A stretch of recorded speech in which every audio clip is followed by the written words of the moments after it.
বিসমিল্লাহির রহমানির রহিম। আসসালামু আলাইকুম। ওয়ার্ডপ্রেস বাংলা টিউটোরিয়ালের আরেকটি নতুন ভিডিওতে আপনাদের সবাইকে আন্তরিকভাবে অভিনন্দন জানাচ্ছি। আজকের ভিডিওতে আমরা শিখব কিভাবে আমরা ওয়ার্ডপ্রেস ব্লগে আমরা যখন কোনো পোস্ট বা আর্টিকেল লিখব সেই আর্টিকেলের ভিতরে টেবিল অফ কন্টেন্ট কিভাবে আমরা অ্যাড করব। তো শুরুতেই বলে রাখি টেবিল অফ কন্টেন্টটা কি। টেবিল অফ কন্টেন্টটা হচ্ছে আপনি যখন কোনো ওয়ার্ডপ্রেস ব্লগে বা আপনার ওয়ার্ডপ্রেস সাইটে যখন আপনি কোনো পোস্ট ক্রিয়েট করবেন তখন আপনি হয়তো অনেক ব্লগে বা অনেক ওয়েবসাইটে গেলে একটা জিনিস লক্ষ্য করবেন যে এই ধরনের একটা সাইন আপনি দেখতে পারেন যে টেবিল অফ কন্টেন্ট। তো এই টেবিল অফ কন্টেন্টে যখন আমরা ক্লিক করি, ক্লিক করার পর একটা এরকম মানে এরকম একটা টেবিল ওপেন হয়, ঠিক আছে। তো এটার নাম হচ্ছে টেবিল অফ কন্টেন্ট, অর্থাৎ এই কন্টেন্টের একটা সারমর্মটা এই টেবিল অফ কন্টেন্টের ভিতরে পাবেন। এবং আপনি যদি কোনো একটা এখানে যে 1 2 3 4 5 পর্যন্ত যে টেবিল অফ কন্টেন্টগুলো রয়েছে আপনি যদি কোনটাতে ক্লিক করেন সরাসরি আপনি ওই বিষয়টার উপরে চলে যাবেন এবং সেই বিষয়টা পড়তে পারবেন বা সেই বিষয়টা দেখতে পারবেন। এতে করে ইউজারের যে ইউজার এক্সপেরিয়েন্স যেটা রয়েছে সেই এক্সপেরিয়েন্সটা কিন্তু অনেক বেটার কিন্তু হয়। এবং এটার জন্য কিন্তু গুগলে অনেক সময় টেবিল অফ কন্টেন্ট যেই সকল ওয়েবসাইটের টেবিল অফ কন্টেন্ট এই ফিচারটা থাকে সেই ফিচারগুলো নিয়ে গুগল কিন্তু ফিচার স্নিপেটে কিন্তু এই বিভিন্ন আর্টিকেল কিন্তু র্যাঙ্ক করে।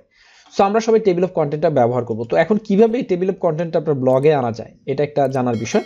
আর আরেকটা বিষয় বলে রাখি সেটা হচ্ছে শুধুমাত্র H2, হ্যাঁ, আমরা আমাদের যে হেডলাইনগুলো রয়েছে সেই হেডলাইনগুলোই টেবিল অফ কন্টেন্টের ভিতরে আসবে, ঠিক আছে। যত হেডলাইন দিবেন সবগুলো হেডলাইনগুলোই কি আসবে আপনার টেবিল অফ কন্টেন্টের ভিতরে আসবে। সো আমরা আজকে শিখবো হচ্ছে এই টেবিল অফ কন্টেন্টটা কিভাবে আপনি আপনার ওয়ার্ডপ্রেস ব্লগ পোস্টে অ্যাড করতে পারবেন। তো সেটার জন্য আমরা আমাদের যে নতুন ব্লগ যেটা আমাদেরকে ডেমো হিসেবে দেখাচ্ছি সেই ব্লগে চলে গেলাম। যাওয়ার পর এখান থেকে চলে যাবো হচ্ছে আমরা এই যে ড্যাশবোর্ড থেকে চলে যাবো হচ্ছে প্লাগইন থেকে অ্যাড নিউ। তো অ্যাড নিউতে যাওয়ার পর আমরা একটা প্লাগইন ব্যবহার করব। তো আমরা প্লাগইন সেকশনে লিখে সার্চ করলাম হচ্ছে ইজি টেবিল অফ কন্টেন্ট, ঠিক আছে। এই যে দেখেন ইজি টেবিল অফ কন্টেন্ট। তো এটা প্রায় 2 লাখের উপর এটা কি হয়েছে, এটা ইনস্টলেশন হয়েছে এবং 105টার উপর এটা কি রয়েছে, রিভিউ রয়েছে, ঠিক আছে। আরো অনেক টেবিল অফ কন্টেন্টের প্লাগইন আপনি পাবেন, তবে এটা মোস্ট রিকমেন্ড, এটা সবচেয়ে বেশি ব্যবহৃত হয়ে আসছে আর কি এই প্লাগইনটা, ঠিক আছে। সো আমরা কি করলাম, এটা ইনস্টল করলাম। ইনস্টল করার পর সিম্পলি আমরা কি করব, এটা অ্যাক্টিভেট করব আমাদের ব্লগে, ঠিক আছে।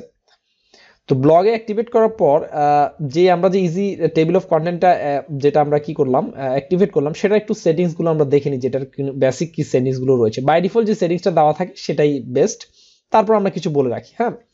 যেমন এখানে জেনারেল অপশনে আপনি একটা জিনিস লক্ষ্য করেন যে এখানে পেজেস, পোস্ট, কাস্টম সিএসএস, হ্যাঁ, এরকম অনেকগুলো বিষয় রয়েছে এখানে, ঠিক আছে। সো ইনেবল সাপোর্ট, ঠিক আছে। আপনি কোথায় সাপোর্ট করতে চান আপনার যে টেবিল অফ কন্টেন্টটা, আপনি কি পেজে রাখতে চান শুধু না পোস্টেও রাখতে চান, ঠিক আছে। সো আমি কি করলাম, পেজেও রাখলাম পোস্টও রাখলাম, অর্থাৎ এই টেবিল অফ কন্টেন্টটা অটোমেটিক্যালি বাই ডিফল্ট যেখানেই আমার হেডিং পাবে সেখানেই কি করবে এই এই যে আমাদের যে টেবিল অফ কন্টেন্টটা রয়েছে সেটা তৈরি হয়ে যাবে। এরপর দেখেন অটো ইনসার্ট, ঠিক আছে।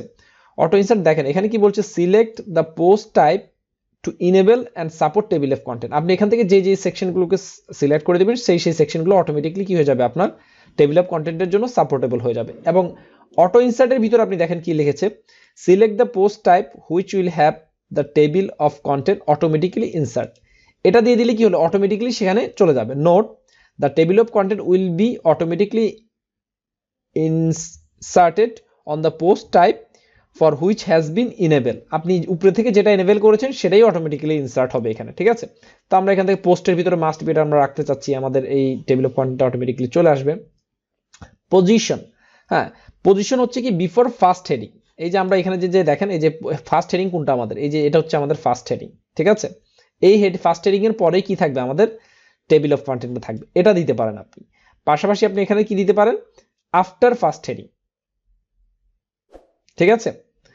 দুইটা করতে পারেন, আবার টপেও দিতে পারেন বটমও দিতে পারেন, ঠিক আছে। সো আমাদের এই যে ফার্স্ট হেডিং হচ্ছে আমাদের, এই যে এটা হচ্ছে আমাদের ফার্স্ট হেডিং, ঠিক আছে। এটার আগেও দিতে পারেন আবার এটার পরেও দিতে পারেন আপনি, ঠিক আছে। আবার আপনি চাইলে একবারে সবার উপরেও দিতে পারেন, এটা একবারে আর্টিকেলের ফার্স্টে, আবার একবারে চাইলে আপনি কি করতে পারেন, একবারে লাস্টেও দিতে পারেন। এটা ইটস আপ টু ইউ, আপনার উপর ডিপেন্ড করছে এটা, হ্যাঁ। তো এরকম এখানে 3-4টা অপশন রয়েছে। তো আমরা কি করলাম, বাই ডিফল্ট কি রাখলাম, বিফোর ফার্স্ট হেডিং এটা রাখলাম বাই ডিফল্ট যেটা থাকে আর কি। শো, এটা কখন শো করবে, ঠিক আছে, এটা একটা সেটিংস। আপনার এখানে দেখেন S2 ট্যাগ যখন আপনার এখানে এই দেখেন একটা রয়েছে S2 ট্যাগ, এই দুইটা রয়েছে, এরপর দেখেন 3টা, 4টা, ঠিক আছে। আমার এখানে 4টা S2 ট্যাগ রয়েছে। তো এখানে আপনি সেট করে দিতে পারবেন যখনই সে দেখতে পারবে কয়টা, মিনিমাম 3টা S2 ট্যাগ রয়েছে বা মিনিমাম 5টা S2 ট্যাগ রয়েছে বা হেডিং ট্যাগ রয়েছে, তখনই সে কি করবে, এই আপনার টেবিল অফ কন্টেন্টটা সে অটোমেটিকলি জেনারেট করবে। সো এখানে আপনি চাইলে 1ও দিয়ে রাখতে পারেন, একটা থাকলেই দেখা যাবে, আবার আপনি চাইলে মাল্টিপলও দিয়ে রাখতে পারেন। তো মিনিমাম 4টা দিয়ে রাখলে এটা স্ট্যান্ডার্ড, আপনি চাইলে 5টাও দিয়ে রাখতে পারেন। ঠিক আছে, 5টা হেডিং ট্যাগ আসলেই তখন এটা শো করবে, এর আগে কিন্তু শো করবে না, এটা আপনাকে মাথা রাখতে হবে।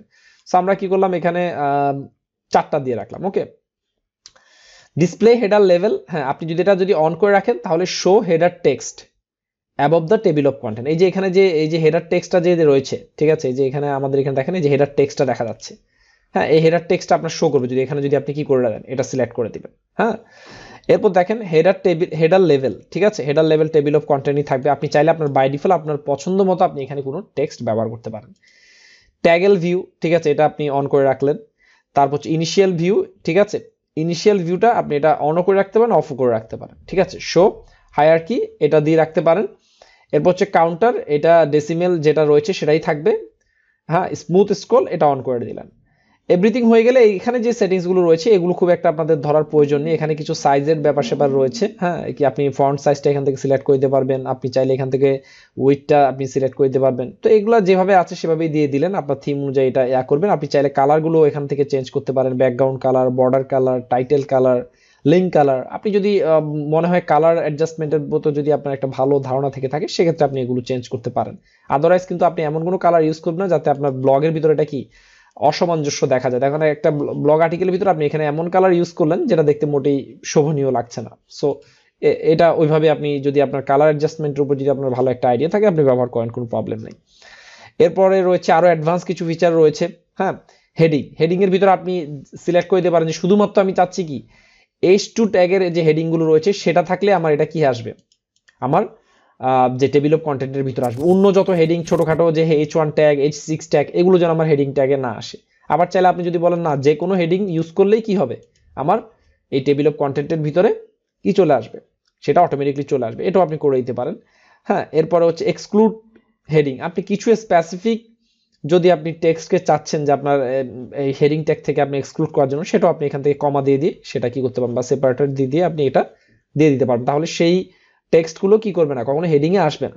হ্যাঁ, এরপরে স্ক্রলিং এর জন্য আপনি এখান থেকে পিক্সেল সেটআপ করে দিতে পারেন। হ্যাঁ, এরপর হচ্ছে মোবাইল স্ক্রলিং এর জন্য আপনি আলাদা পিক্সেল সেটআপ করতে পারবেন। মোটামুটি এগুলোই এনাফ, এর বেশি প্রয়োজন নেই। দেন সেভ দিয়ে দিলেন।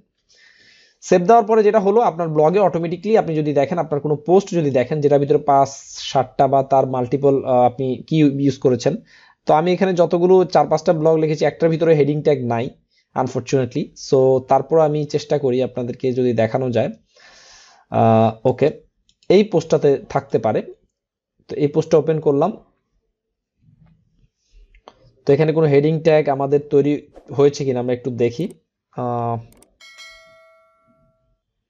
ওকে, এখানে আমরা এখানে আপডেট করলাম পোস্টটা। আর এই যে আমাদের যেই এখানে যেটা রয়েছে এগুলো সব প্যারাগ্রাফ আকারে রয়েছে, আমরা এগুলোকে হেডিং ট্যাগ হিসেবে দিয়ে দিচ্ছি। আমরা H2 ট্যাগে দিলাম এটাকে, এবং এটাকেও আমরা কি করলাম S2 ট্যাগে দিয়ে দিলাম। কারণ আমরা বলেছিলাম যে আমাদের হেডিং ট্যাগে যদি না থাকে তাহলে আমাদের কি হবে না, আমাদের যেই টেবিল অফ কন্টেন্টটা রেডি হবে না। সো আমরা কি করলাম, এটা সবগুলো S2 ট্যাগ করে দিলাম, মানে এখানে যে পয়েন্টগুলো যে আমরা লিখেছিলাম সেই পয়েন্টগুলো আমরা সব S2 ট্যাগ করে দিলাম। দেন আমরা আপডেট করে দিলাম আমাদের পোস্টটা। ঠিক আছে, আপডেট করার পর আমরা ডেফিনেটলি এটা প্রিভিউ করে দেখবো যে আমাদের হেডিং ট্যাগটা আমাদের যে টেবিল অফ কন্টেন্টটা এটা এসেছে কিনা। সো এই যে দেখেন চমৎকারভাবে কিন্তু আমাদের টেবিল অফ কন্টেন্টটা এসে গিয়েছে। এই যে দেখেন টেবিল অফ কন্টেন্ট, আমরা যে টেক্সটটা রেখেছিলাম বাই ডিফল্ট সেটাই রয়েছে, এবং এখানে আমাদের যে 5টা পয়েন্ট রয়েছে যেগুলো আমরা হেডিং ট্যাগে সিলেক্ট করে দেওয়ার পরে কিন্তু অটোমেটিকলি সেগুলো হেডিং ট্যাগে চলে এসেছে। সো আশা করছি আপনারা সবাই এখন থেকে তৈরি করতে পারবেন কিভাবে হেডিং টেবিল অফ কন্টেন্টটা ইউজ করতে হয়। তো এখান থেকে একটা সুবিধা হচ্ছে, কেউ যদি দেখা যাচ্ছে সে পয়েন্ট থেকে এখানে ব্ল্যাক কফিটা সে পড়তে ইন্টারেস্ট, বা সে শাকসবজি রিলেটেড টপিকটা পড়তে ইন্টারেস্ট, সে সেটাতে ক্লিক করলে অটোমেটিকলি সে সেই শাকসবজি রিলেটেড যে পয়েন্টটা সেই পয়েন্টে চলে যাবে, বা যে পয়েন্টটা এখানে মেনশন করেছেন সেই পয়েন্টে চলে যাবে। তো আশা করছি এই ভিডিওটি আপনাদের সবার জন্য অনেক হেল্পফুল হবে, যারা নতুন ব্লগার রয়েছেন সবার জন্য। সো ভিডিওটি যদি ভালো লাগে অবশ্যই ভিডিওতে একটি লাইক দিবেন, এবং আমাদের ভিডিওগুলো অবশ্যই শেয়ার করবেন অন্যদের সাথে, যাতে অন্যরা ইন্সপায়ার হবে আমাদের ওয়ার্ডপ্রেসের যে সিরিজটা রয়েছে সেই সিরিজ ভিডিওগুলো দেখার জন্য এবং নিজেদের স্কিল ডেভেলপমেন্ট করার জন্য। সো সবাই ভালো থাকবেন, সুস্থ থাকবেন, ধন্যবাদ সবাইকে।